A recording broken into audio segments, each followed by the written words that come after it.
إن سيف هيخطب مايا، صح؟ بس أنا بقى محضرة مفاجآت كتير النهاردة، أتمنى إنها تعجبكم. وهنا بتظهر سعاد. فلاش باك، نهال أول ما دخلت وشافت سعاد وأغمى عليها، ده عشان كانت مفكراها ماتت، وبعدين فوقوا نهال قالت لها: سعاد، انتي عايشة ازاي؟ والمفروض انك متي، انتي وبنتك واخويا. سعاد قالت: يا نهال، آخر حاجة كنت أتوقعها إن أشوفك، منها لله أمال أختي، وهي إيه علاقتها بيكي؟ أمال هي السبب في الحادثة اللي حصلت لي يا نهال، وموتت جوزي، هي اللي فكت فرامل العربية. حنين قصدك تبقى بنت أخويا؟ هي عايشة، بس بنتك كان اسمها رقية. حسن مات وأنا وحنين، قصدي رقية، طلعنا بخير. أمال جت وقالت لي لو ما نفذتش طلباتها هتموت بنتي، وكده كده هي طلعت لنا شهادة الوفاة، وحكت لها كل اللي عملته أمال. نهال قالت: للدرجة دي أمال طلعت زبالة؟ أنا لازم أكشفها قدام الناس، وهكشفها يوم الخطوبة. عودة. نهال قالت: ليه يا أمال تعملي كده؟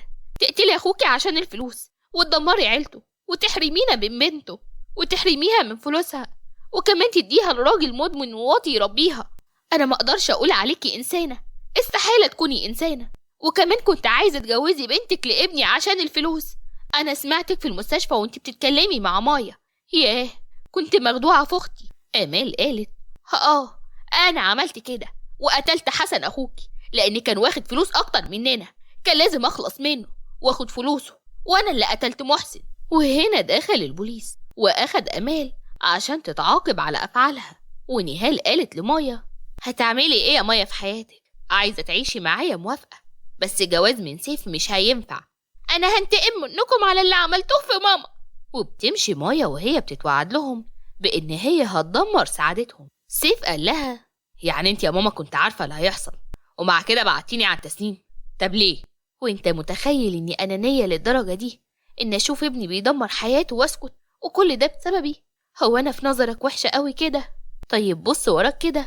وبيتفاجئ سيف لما بيشوف اللي وراه، وبيبص سيف وراه وبيلاقي تسنيم. فلاش باك في بيت عز الدين لما كانوا رايحين عشان يخطبوا روضة الحازم.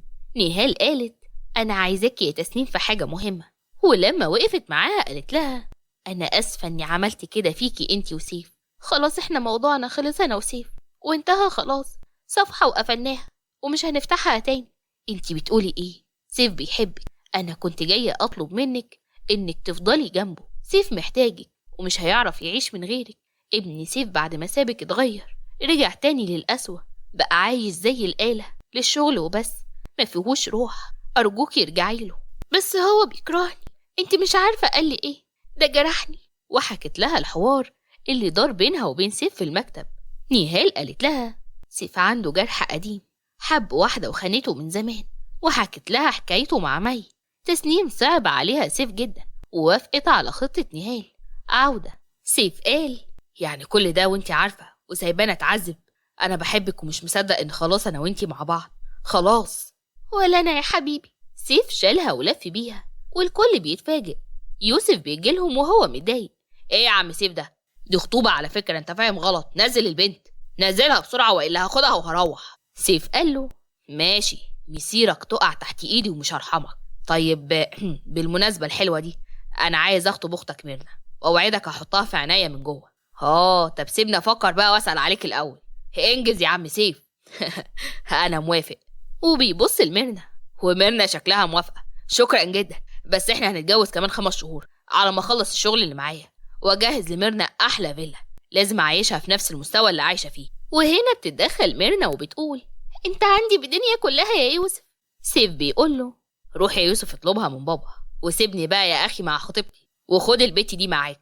وبيمشي يوسف وميرنا كمان، وبيروح يقول لرأفت، وبيرحب جدا بيه.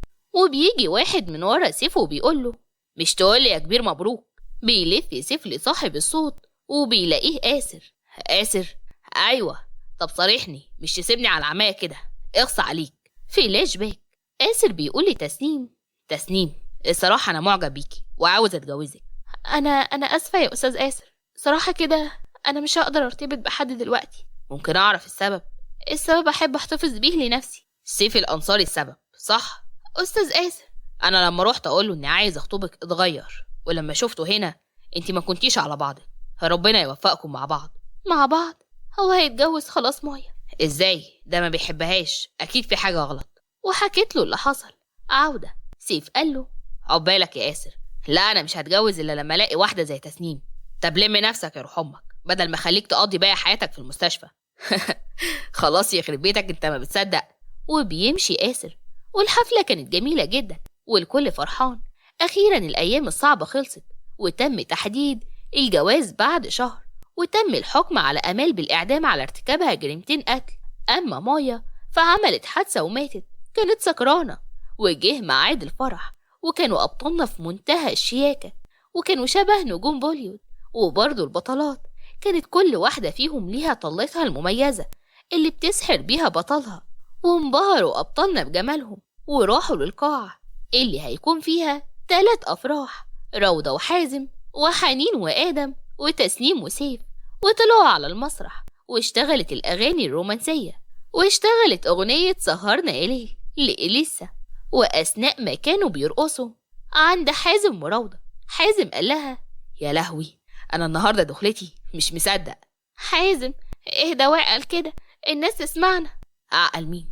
بقولك تعالي نطلع الأوضة فوق دلوقتي ووريكي الجنان على حق. روضة وقد بلغت قمة خجلها. حازم اهدى، أنا خايفة أصلا. بقى هتخافي من زومة حبيبك؟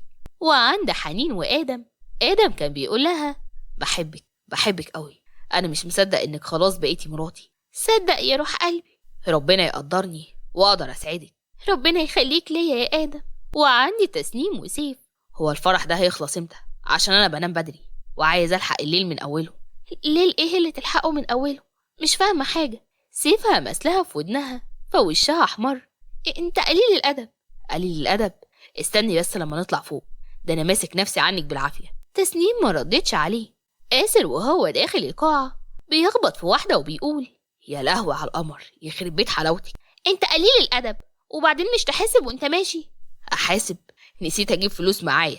بتسيبه وبتمشي وبتشتمه في سرها. وبيروح يبارك لسيف وتسنيم، وبتكون واقفة مع تسنيم رودينا صاحبتها اللي كانت مسافرة في لندن وجاية عشان تحضر فرحها. وبيتفاجئ آسر بيها وهي بتتفاجئ بيه، وبيقول في صوت واحد انتي مش معقول. انت؟ تسنيم قالت هو انتوا تعرفوا بعض؟ لا طبعا، انا اعرف ده ازاي؟ ده بني ادم مش محترم. لمي نفسك يا بنت انتي، انا ساكتلك بس عشان مش متعود اضرب حريم. بتمت بنتك. سيف قال لهم تسمحوا تروحوا تكملوا خناق في حتة تانية، يلا انت وهي من هنا، انا عايز عروستي. وبيخلص الفرح، وبيروح كل واحد منهم بعروسته على اوضته في الفندق. وفي اوضة حازم بيدخل حازم الأوضة وبيصلي هو وروضة عشان تكون بدايتهم بذكر الله. وبيخلصوا صلاة، وحازم بيقول يلا بينا. ها؟ على فين؟ تعالي معايا وانا هقولك، هخطفك. وبيخطفها ويروح الأوضة، وبيروحوا لعالمهم الخاص ونسيبهم مع بعض بقى.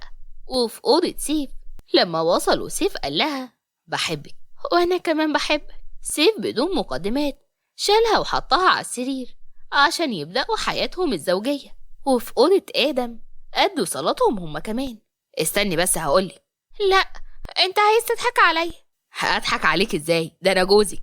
وبيتصنع آدم التعب وبيمسك قلبه، وبتروح له حنين، وبيروح جاي ماسكها وحاضنها ولافف بيها الأوضة، وبعدين بيحطها على السرير عشان تبقى حياتهم الزوجية مكتملة. وعنده جوز العصافير يوسف وميرنا في التليفون. يوسف كان بيقول لها فاضل لنا 4 شهور ونتجوز يا جميل. انا مش عارفة متجوزناش معاهم ليه. يا بنتي انا لازم اعيشك في مستواكي، انا عايزاك انت وبس. ربنا يقدرني واقدر اساعدك. وبيناموا ابطالنا وهم حاسين بالسعادة، لان كل واحد فيهم حقق احلامه واتجوز حبيبته. وبعد 5 سنين بتخلف تسنيم وسيف ولد وبنت، ندى وأنس. وخلفت روضة وحازم ولد وسموه عمر. أما حنين وآدم فخلفوا توأم بنتين، أسيل وأيسل. وميرنا ويوسف اتجوزوا وخلفوا توأم ولد وبنت، إنجي وسفيان. ورودينا وأسر حبوا بعض واتجوزوا. أتمنى تكون القصة عجبتكم. أشوفكم على خير إن شاء الله في رواية جديدة. ما تنسوش تقولوا لنا رأيكم في الكومنتات. كانت معاكم لوكا. سلام.